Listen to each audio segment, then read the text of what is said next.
নাহমাদুহু ওয়া নুসাল্লি আলা রাসূলিল কারীম আম্মা বা'দ বিসমিল্লাহির রহমানির রহিম। হুব্বুল ওয়াতানি নিসফুল ঈমান। দর্শক, আশা করছি সকলে ভালো আছেন।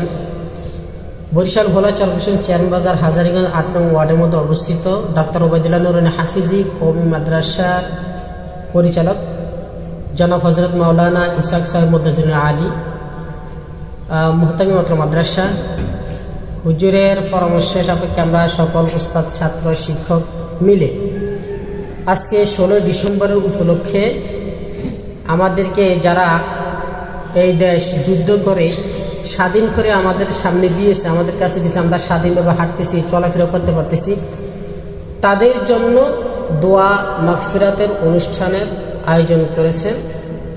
ইনশাল্লাহ আমরা আজকে তাদের মাগফিরাতের জন্য কোরআনে কারিমের আয়াতে কারিমা থেকে অনেকগুলো আয়াতে কারিমা তেলাওয়াত করেছিলাম।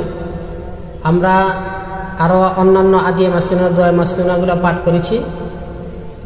এখন আমরা তাদের জন্য দোয়া করব। আসলে মূলত আমাদের করণীয় হচ্ছে এটা, তাদের জন্য দোয়া করা, নামাজ পড়ে দোয়া করা, জিকির আজকার করা, তাসবিহ তাহলিল করা।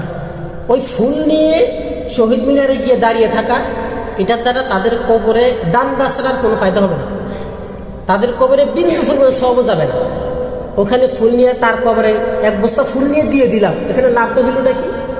চুপ মেরে দাঁড়িয়ে রয়েছি, এখানে লাভটা হলে কি? আমি কিছু করতেছি না, তার শীতালের কিছু পাঠাইতেছি না, সবের হাদিয়া পাঠাইতেছি না, আমি চুপ করে দাঁড়িয়ে থাকাটার মানি রাখি। এটাকে তো বলা হয় পাগলামি। আপনি দেখেন 10 জন মানুষ কাজ করে, আর একজন মানুষ যদি কাজ না করে চুপ করে দাঁড়িয়ে রয়েছে, আর যদি কাজ শেষে তার লগে যারা ছিল তারা কাজ করে টাকা নিয়ে যেতেছে, এখন যে ব্যক্তি চুপ করে দাঁড়িয়েছে সে যদি টাকা নিতে যায় তখন মারিতে তাকে পাগল অবশ্যই বলে যে তুমি কাজ করো না, তবে কি কিসের টাকা দিবে? এখন আমরা যারা শহীদ মিনারে ফুল নিয়ে দাঁড়িয়ে থেকে বা কিছুক্ষণ নীরবতা পালন করিয়া যদি বলি তাদের আত্মা আল্লাহ তাদের জীবনে গুনাহ মাফ করেছে, তাদেরকে জান্নাতুল ফেরদাউসের একদম 36 নম্বর তলায় উঠিয়ে দিছে, এটা তো পাগলামি ছাড়া কিছু না, এটা তো বোকামি ছাড়া কিছু না। মানে দিন ধর্মের বুঝ নাই যে এটা প্রমাণ দিচ্ছি আমরা। যাই হোক, আমরা আমাদের যেটা করণীয়, যেটা মেসেজ আপনাদের কাছে পৌঁছানোর উদ্দেশ্য, যে আমাদের করণীয় হচ্ছে যে এই সময় যারা আমাদের কাছ থেকে বিদায় নিয়ে ইহকাল জগতে চলে গেছে, পরকাল জগতে চলে গেছে, তাদের জন্য আমাদের সওয়াব করে, নামাজ রোজা করে, ইবাদত বন্দি করে, জিকির আজকার করে, তাসবিহ তাহলিল করে, দান সদকা করে সওয়াবের হাতিয়া বসিয়ে পাঠাতে হবে।